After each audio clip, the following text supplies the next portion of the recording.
So కవిత అన్నారు కాబట్టి మాట్లాడుకుందాం. కవితకి ఈరోజు బెయిల్ వచ్చింది. సో మరి ఏంటి నిజంగానే ఒక మహిళ ఇన్ని రోజులు జైల్లో ఉంది, అది కూడా తీహార్ జైలు, కరుడు కట్టినటువంటి తీవ్రవాదులను పెట్టే తీహార్ జైల్లో పెట్టారు. సో ఏంటి మరి ఆ బెయిల్ని ఏ విధంగా చూస్తారు మీరు? నేను 5.5 months ఒక అమ్మాయి, ఒక మహిళ, ఎందుకంటే పర్సనలీ ఫిరోజ్ ఖాన్ ఒక మహిళకి, ఎవరైనా మహిళ కానీ అవును, అతిమైన గౌరవం నాకు. దేవుడు ఎవరైనా ఎక్కడ ఉన్నది అంటే మహిళలు అని నేను చెప్పే వ్యక్తి. నేను ఎక్కడ సంతోషం లేదు కవిత 5.5 months లోపల ఉంటే. ఓకే ఫైన్, ఒక ప్లానింగ్లో పోయింది పాపం. ఎప్పుడు నోటిఫికేషన్ 1 day ముందు లోపల పెట్టిన, అది ఒక ప్లానింగ్. బీఆర్ఎస్ బీజేపీ అండర్స్టాండ్ చేసుకున్నారని బద్నాం అయిపోయినారు మార్కెట్లో. దాని తర్వాత సెంటిమెంట్ రావాలి, బీజేపీ మీద సెంటిమెంట్ రావాలి, బీఆర్ఎస్ మీద సెంటిమెంట్ రావాలి అని ఒక ప్లానింగ్లో పాపం ఆ అమ్మాయికి బలికా బకరా చేస్తున్నారు. అంతే, అదే ప్లానింగ్, వేరేది ఏం లేదు. రైట్, మా కేసు చూసుకొని నవ్వాలి ఎడవాలి నాకు అర్థం కాదు. క్యాష్ ట్రాన్సాక్షనే లేదు, 5.5 months నుంచి లోపల ఉన్నది. ఎక్కడో ఏదో ఉండాలి కదా. ఈడీ అంటే ఏం మనీ క్యాచ్ చేస్తుంది, ఎక్కడ క్యాచ్ చేసింది? ₹1 కూడా కవిత దగ్గర దొరకలేదు, కానీ లోపల ఉన్నది.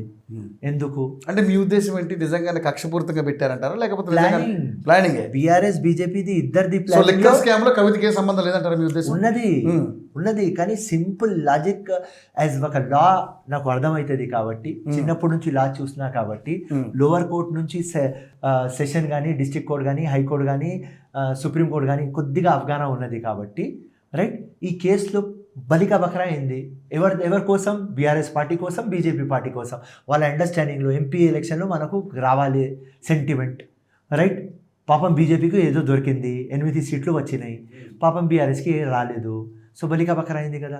కేసీఆర్ బలికా బకరా, హరీష్ రావు బలికా బకరా, కేటీఆర్ బలికా బకరా, కవిత బలికా బకరా, అల్టిమేట్లీ బీఆర్ఎస్ బలికా బకరా, అంతే. ఇప్పుడు బీఆర్ఎస్ బీజేపీ రెండు ఒకటేనంటారా? రైట్ నౌ అందరు చెప్తావారు, కానీ నాకు కనిపిస్తలేదు. ఓ, మీకు కనిపిస్తలే? కనిపిస్తలేదు. మరి కాంగ్రెస్ బీఆర్ఎస్ ఒకటేనంటారా? No ever. ఈరోజు బండి సంజయ్ మాట్లాడింది కదా. అంటారు అవి బండి సంజయ్ మస్త్ అంటారు.